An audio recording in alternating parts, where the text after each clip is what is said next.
নমস্কার বন্ধুরা, history lessons by Ayan রায় চ্যানেলে আবারও স্বাগত জানাই। এডুকেশন পরীক্ষা ইতিমধ্যে হয়ে গিয়েছে এবং এডুকেশন পরীক্ষার যে প্রশ্ন, সেই প্রশ্নের সলভড বা সমাধানপত্র নিয়ে আজকে আমরা চলে এসেছি। কোন কোন প্রশ্নগুলো তোমাদের কমন এসেছে সেগুলো নিয়েও আলোচনা করব। আমাদের দেওয়া সাজেশন অর্থাৎ লাস্ট মিনিট সাজেশনে যেসব প্রশ্নগুলো আমরা রেখেছিলাম সেই প্রশ্নগুলোর মধ্যে কোন কোন প্রশ্নগুলো তোমাদের পরীক্ষায় এসেছে এবং সংক্ষিপ্ত প্রশ্নগুলোর উত্তর, সমস্ত বিষয় নিয়ে আজকে আলোচনা হবে। তাই ভিডিওটা শেষ পর্যন্ত সঙ্গে থাকো। যারা আমাদের চ্যানেলে নতুন, অবশ্যই আমাদের channel history lessons by Ayan রায়কে সাবস্ক্রাইব করতে একদম ভুলবে না। পাশের বেল আইকনটাকে প্রেস করে দাও যাতে গুরুত্বপূর্ণ ভিডিও সবার প্রথম তোমার কাছে এসে পৌঁছয়। আজকে এডুকেশনের যে পরীক্ষা হয়েছিল এইচএস, সেই পরীক্ষায় যে প্রশ্নগুলো দেওয়া হয়েছে প্রত্যেকটা প্রশ্নই কিন্তু খুবই সহজ এবং কমন প্রশ্ন। তোমরা জানো যে ওল্ড সিলেবাসের লাস্ট পরীক্ষা এটাই। এরপরে কিন্তু সিলেবাস চেঞ্জ হচ্ছে, অর্থাৎ সিলেবাস বদলে যাচ্ছে। সেই বদলে যাওয়া সিলেবাসে কিন্তু আর আগের মতো নিয়মে পরীক্ষা হবে না বা আগের সিলেবাসে পরীক্ষা হবে না। সুতরাং পুরনো সিলেবাসের লাস্ট পরীক্ষা হওয়ায় আমরা আগেও বলেছিলাম যে পরীক্ষার প্রশ্ন কিন্তু খুব সহজ আসবে। তাই এবছর পরীক্ষার প্রশ্ন কিন্তু খুব সহজ আসবে। তাই আজকের ভিডিওতে প্রশ্ন সেই রকম কথা মতোই কিন্তু আমাদের পরীক্ষার প্রশ্ন কিন্তু সহজ এসেছে, আমরা তা দেখেছি। এইচএসে যে এডুকেশন প্রশ্ন, সেই এডুকেশন প্রশ্নের শর্ট প্রশ্নগুলো নিয়ে আজকে আমরা আলোচনা করব। পাশাপাশি কোন কোন প্রশ্নগুলো লাস্ট মিনিট সাজেশন থেকে হুবহু কমন এসেছে সেগুলো নিয়েও আলোচনা করব। দেখো, প্রথমেই আমরা আলোচনা করব এমসিকিউ প্রশ্নগুলো নিয়ে। প্রথম প্রশ্ন, সপ্তপ্রবাহ এই কথা নিম্নের কোন কমিশনে বলা হয়েছে, বা কোন কমিশনে সপ্তপ্রবাহ কথা বলা হয়েছে? এখানে আমরা সবাই জানি যে সপ্তপ্রবাহ কথা মুদালিয়ার কমিশন বা মাধ্যমিক শিক্ষা কমিশনে বলা হয়েছে। মাধ্যমিক শিক্ষা কমিশনের সময়কাল হচ্ছে 1952 খ্রিস্টাব্দ এবং স্বাধীনতার পরে দ্বিতীয় শিক্ষা কমিশন হচ্ছে এটি। প্রথমটা আমরা জানি রাধাকৃষ্ণন কমিশন বা বিশ্ববিদ্যালয় কমিশন। দেখো, তারপরে রাশিবিজ্ঞানে একটি পরিসংখ্যান 12 হলে ট্যালি চিহ্ন কী হবে? আমরা সবাই জানি 1, 2, 3, 4 এগুলো পরপর লিখলে 4 হয়। এবার 5 করতে গেলে আমাদেরকে এটাকে কাটতে হয়, অর্থাৎ টোটাল এখানে 5 ট্যালি রয়েছে, কিন্তু বলেছে 12, অর্থাৎ আমাদেরকে আরও 5টা করতে হবে। 1, 2, 3, 4, 5, অর্থাৎ 5, 5, 10 এবং 2। খুবই অত্যন্ত সহজ একটি ট্যালি দিয়েছে 12, অর্থাৎ সঠিক উত্তর হবে অপশান সি। পরের প্রশ্ন দেখো, পরের প্রশ্ন বলা হয়েছে 3 নম্বর, 4, 6, 8, 7, 5, 14, 16 স্কোরগুলির মধ্যমা কত হবে? মধ্যমা মানে হচ্ছে মিডিয়ান। মিডিয়ান কত হবে? ওখানে সঠিক উত্তর হবে অপশান ডি, অর্থাৎ 7। রাশিবিজ্ঞানে এন দ্বারা কি বোঝানো হয়? রাশিবিজ্ঞানে এন দ্বারা রাশিমালার নাম্বার বা সংখ্যা বোঝানো হয়। তারপরে দেখো, প্রচেষ্টা ও ভ্রান্তির শিখন কৌশল কোন তত্ত্বের অপর নাম? অর্থাৎ প্রচেষ্টা ও ভুলের তত্ত্ব, এটা কোন তত্ত্ব? এটা আমরা জানি অপারেন্ট অনুবর্তক তত্ত্ব, অর্থাৎ প্যাভলভের যে অপারেন্ট অনুবর্ত ক্রিয়া বা অনুবর্ত তত্ত্ব, তার অপর নাম। জ্ঞান নামক একজন ব্যক্তি, জ্ঞানের 8 প্রকার শিখনের শেষ পর্যায়ের নাম কি?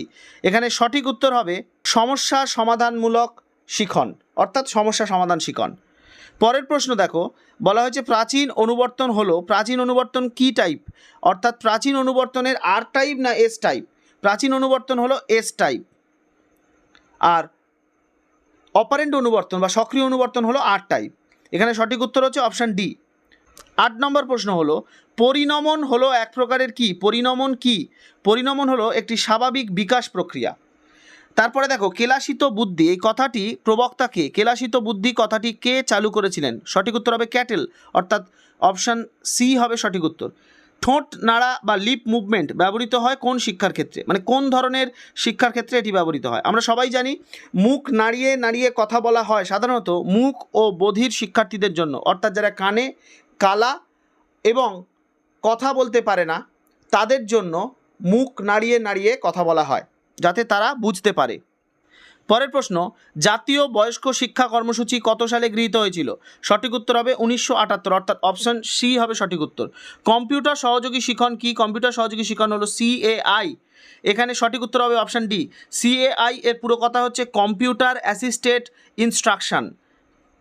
পরের প্রশ্ন হচ্ছে কর্মের জন্য শিক্ষা। কর্মের জন্য শিক্ষা কি? কর্মের জন্য শিক্ষা মানেই হচ্ছে কর্মদক্ষতা বা পারদর্শিতা শিক্ষা। এখানে কিন্তু সঠিক উত্তর হবে অপশান ডি। পরের প্রশ্ন দেখো, ভারতের সংবিধানে কত নম্বর ধারায় তপশিলি জাতি ও উপজাতির শিক্ষার কথা বলা হয়েছে? এখানে সঠিক উত্তর হবে অপশান বি, অর্থাৎ 46 নং ধারায়। এটা হচ্ছে নির্দেশমূলক নীতিসমূহ বা directive principle of the state policy. এই directive principle of the state পলিসিতে 46 নম্বর ধারায় কিন্তু বলা হয়েছে তপশিলি জাতি বা উপজাতি বা এসসি এবং এসটিদের শিক্ষার কথা বলা হয়েছে। পরের প্রশ্ন, শিক্ষাবিজ্ঞানে প্রযুক্তিবিদ্যার উদাহরণ কি? এখানে দেখো প্রযুক্তিবিদ্যা বা টেকনোলজি মানে রেডিও আমরা ব্যবহার করতে পারি, ইন্টারনেট ব্যবহার করতে পারি, অথবা ওভারহেড প্রজেক্টর ব্যবহার করতে পারি। অর্থাৎ সঠিক উত্তর হবে অপশান ডি, অর্থাৎ সবগুলি। পরের প্রশ্ন দেখো, মনোযোগের একটি অভ্যন্তরীণ উদ্দীপক কী? অর্থাৎ মনোযোগের জন্য আমাদের ভেতর থেকে কি বিশেষভাবে আমাদের সাড়া জাগায়? সঠিক উত্তর হবে মেজাজ, অর্থাৎ আগ্রহ বা আবেগ। এখানে দেখো তীব্রতা, আকার, গতিশীলতা কোনোটাই সঠিক উত্তর নয়। আন্তর্জাতিক সাক্ষরতা দিবস কবে পালিত হয়? 8ই সেপ্টেম্বর, অর্থাৎ সঠিক উত্তর হলো অপশান সি। পরের প্রশ্ন, বহুমুখী বিদ্যালয়ের কথা কোন কমিশনে বলা হয়েছে? বহুমুখী বিদ্যালয়ের কথা বলা হয়েছে মুদালিয়ার কমিশন বা মাধ্যমিক শিক্ষা কমিশনের বলা হয়েছে। এরপরে দেখো, নিম্নলিখিত কোনটি কোঠারি কমিশনের সুপারিশ? কোঠারি কমিশনের সুপারিশে +2 স্তরের কথা বলা হয়। বহুমুখী বিদ্যালয়, মাধ্যমিক শিক্ষা কমিশন। অপারেশন ব্ল্যাকবোর্ড 1986 জাতীয় শিক্ষানীতিতে বলা হয়। গ্রামীণ বিশ্ববিদ্যালয়ের কথা বিশ্ববিদ্যালয় কমিশনে বলা হয়েছিল। সুতরাং একটাই পড়ে আছে, সেটা হচ্ছে +2 স্তর, এটা কোঠারি কমিশনে বলা হয়। কত সালে রামমূর্তি কমিটি গড়ে উঠেছিল? সঠিক উত্তর হচ্ছে 1990 সালে। পরের প্রশ্ন দেখো, একটি প্রাক প্রাথমিক শিক্ষালয়ের নাম, অর্থাৎ প্রাথমিক এর আগে প্রি প্রাইমারি শিক্ষালয় মানে হচ্ছে মন্তেসরি। এখানে যে কটা বলা হয়েছে তার মধ্যে মন্তেসরি হচ্ছে সঠিক উত্তর। CABE এর পুরো কথা কি? Central advisory board of education, অর্থাৎ সঠিক উত্তর হবে অপশান এ। পরের প্রশ্ন দেখো, বলা হয়েছে POA এই কথাটির পরিপূর্ণ রূপ কি? অর্থাৎ ফুল ফর্ম। POA এর কথার ফুল ফর্ম কি? ফুল ফর্ম হলো প্রোগ্রাম অফ অ্যাকশন। পরের প্রশ্ন কি? পরের প্রশ্ন হচ্ছে, কোঠারি কমিশনের রিপোর্ট জমা পড়ে কোন নামে, অর্থাৎ কোন শিরোনামে কোঠারি কমিশনের রিপোর্টটা জমা দেওয়া হয়েছিল? এখানে সঠিক উত্তর হবে অপশান এ, অর্থাৎ এডুকেশন অ্যান্ড ন্যাশনাল ডেভেলপমেন্ট, অর্থাৎ জাতীয় শিক্ষার উন্নয়ন এই হিসাবে নামে কিন্তু এই রিপোর্টটা জমা হয়েছিল, এডুকেশন অ্যান্ড ন্যাশনাল ডেভেলপমেন্ট। এখানে এমসিকিউ সব আমরা আলোচনা করে দিলাম, এসএকিউ আলোচনা করব না। আমরা অন্যান্য সাবজেক্টের মতোই কিন্তু এসিকিউটা আলোচনা করছি না, কারণ এসিকিউ অনেক প্রশ্ন বড় উত্তর থাকে, সেক্ষেত্রে কিছু অ্যান্সার করব, কিছু অ্যান্সার করব না, এটা বলা খুব কঠিন। যদি তোমাদের এসিকিউ এর অ্যান্সার লাগে অবশ্যই আমাদের কমেন্ট সেকশানে কমেন্ট করবে। আমরা এসিকিউ এর অ্যান্সার PDF করে তোমাদের টেলিগ্রাম চ্যানেল, যেখানে আমাদের সমস্ত বিষয়ের PDF দেওয়া হয়, সেই টেলিগ্রাম চ্যানেল যার লিঙ্ক ডেসক্রিপশনে দেওয়া থাকবে, সেখানে আমরা দিয়ে দেবো, তোমরা সেখান থেকে PDF কালেক্ট করে নিতে পারো। এছাড়াও যে প্রশ্নগুলো আমাদের লাস্ট মিনিট সাজেশন বা পরীক্ষার আগে যে এমার্জেন্সি সাজেশন দেওয়া হয়েছিল, সেই এমার্জেন্সি সাজেশন থেকে কোন প্রশ্নগুলো এসেছে সেগুলোও আমরা একবার দেখিয়ে দিই তোমাদের। দেখো এই প্রশ্নগুলো কিন্তু প্রতি বছর ঘুরিয়ে ফিরিয়ে আসে, তাই আমরা আলোচনা করে দিয়েছিলাম যে সিলেক্টিভ কিছু প্রশ্ন অবশ্যই তোমরা দেখে যাবে। সেই প্রশ্নগুলোর মধ্যে দেখো, প্রথম যে প্রশ্নটা আমরা বলে দিয়েছিলাম, দৃষ্টিহীন শিশুদের শিক্ষা, এটা কিন্তু অর্থাৎ অন্ধ শিশুদের, দৃষ্টিহীন শিশু বা দৃষ্টি সংক্রান্ত প্রতিবন্ধী শিশু যাই বলুক না কেন, তাদের শিক্ষা সংক্রান্ত একটি প্রশ্ন কিন্তু আমরা অলরেডি বলে দিয়েছিলাম। এর পাশাপাশি সর্বশিক্ষা অভিযান বা সর্বশিক্ষা মিশন, এইটা সংক্রান্ত একটা প্রশ্ন কিন্তু আমরা দিয়েছিলাম। সুতরাং দুটোর মধ্যে যে কোনো একটা তোমরা কমন পেয়ে গেছো। পরের প্রশ্ন দেখো, এখানে বলা হয়েছে শিক্ষার একটি উদ্দেশ্য হলো একত্রে বসবাসের জন্য শিক্ষা। আমরা বলেই দিয়েছিলাম জ্যাক ডেলরের যে 4টি শিক্ষার স্তর, সেই 4টি শিক্ষার স্তর ভালো করে পড়তে, যদি ইন্ডিভিজুয়াল পড়তে হয়, বসবাসের জন্য, একত্রে বসবাসের জন্য শিক্ষা এবং মানুষ হয়ে ওঠা শিক্ষা, এই দুটো কিন্তু খুব ভালো করে পড়তে, তার মধ্যে একটা পেয়ে গেছো। এখানে দ্বিতীয় প্রশ্ন হচ্ছে, ভাষা পরীক্ষাগার কি? হার্ডওয়্যার ও সফটওয়্যারের মধ্যে দুটি উল্লেখযোগ্য পার্থক্য। দুটোর মধ্যে একটা প্রশ্ন তোমরা কমন পেয়ে গেছো, অর্থাৎ তোমরা কিন্তু এখান থেকে একটা প্রশ্ন লিখে আসতে পেরেছো। দেখো 8 নম্বরের প্রশ্নের ক্ষেত্রে আমরা বলে দিয়েছিলাম বুদ্ধি কাকে বলে, সাধারণ মানসিক ক্ষমতা, বিশেষ মানসিক ক্ষমতার মধ্যে পার্থক্য আমরা আগেই বলে দিয়েছিলাম। এই প্রশ্নগুলো ভেরি ভেরি ইম্পর্টেন্ট। প্রাচীন অনুবর্তর যে পরীক্ষা, সেটাও খুব ইম্পর্টেন্ট, আমরা উল্লেখ করে দিয়েছিলাম। এছাড়াও মিন মিডিয়ান মোডের যে প্রশ্ন, সেই প্রশ্নের ক্ষেত্রেও আমরা কিন্তু বলেছিলাম অঙ্কটা ভালো করে দেখে যেতে, সহজ একদম প্রশ্ন আসবে, মোড এখানে বার করতে দিয়েছে। সুতরাং এখান থেকে প্রশ্ন বার করা সুতরাং এখান থেকে উত্তর লেখাও খুব সহজ। তোমরা এই তিনটের মধ্যে যে কোনো দুটো প্রশ্ন কিন্তু খুব ইজিলি কমন পেয়ে যাবে। অর্থাৎ বুদ্ধি কাকে বলে, সাধারণ মানসিক ক্ষমতা, বিশেষ মানসিক ক্ষমতা, এটা 1 নম্বর প্রশ্ন এবং 2 নম্বর প্রশ্ন, এই দুটো প্রশ্ন অনায়াসে তোমরা কমন পেয়ে গেছো। দেখো 6 নম্বরের ক্ষেত্রে 8 নম্বরে যে প্রশ্নগুলো দেওয়া হয়েছে তার মধ্যে কোন কোন প্রশ্নগুলো কমন এসছে। কোঠারি কমিশন আমরা বলেই দিয়েছিলাম যে কোঠারি কমিশন কিন্তু এবছর পরীক্ষায় আসবে।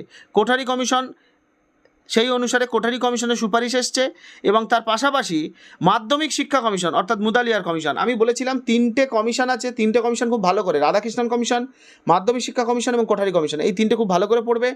1986 জাতীয় শিক্ষানীতিটা একবার দেখে যেতে পারো। তোমাদের কিন্তু এখান থেকে মোট 3টে প্রশ্ন, তার মধ্যে 2টো প্রশ্ন কমন পেয়ে গেছো। ইভেন 3টে প্রশ্নই তোমরা কমন পেয়ে গেছো। সুতরাং এখান থেকে প্রশ্ন লেখা কিন্তু খুব সহজ। পরীক্ষায় এবছর প্রশ্ন অত্যন্ত সহজ এসছে। সবাই আশা করি পরীক্ষা খুব ভালো দিয়েছো এবং পরবর্তীকালেও অন্যান্য সাবজেক্টের পরীক্ষাও খুব ভালো দেবে। যারা আমাদের সাজেশন ফলো করছো তারা কিন্তু জানো যে বহু প্রশ্ন কমন আসছে, হুবহু প্রশ্ন কমন আসছে। আমরা যে প্রশ্ন তোমাদের লাস্ট মিনিট সাজেশন বা ইমার্জেন্সি সাজেশনে আলোচনা করেছিলাম সমস্তটাই। এর পরবর্তী পরীক্ষার প্রশ্নগুলোও কিন্তু, এর পরবর্তী পরীক্ষারও এমার্জেন্সি সাজেশন খুব শীঘ্রই আসবে। 10 তারিখে যে পরীক্ষা আছে সেই পরীক্ষার এমার্জেন্সি সাজেশন কিন্তু আমরা আপলোড করে দেবো আজকেই। তোমরা অবশ্যই প্রশ্নগুলো একবার দেখে যাও। সবাই ভালো থেকো, সুস্থ থেকো। দেখা হচ্ছে আরেকটি ভিডিও নিয়ে। Thank you, thanks for watching.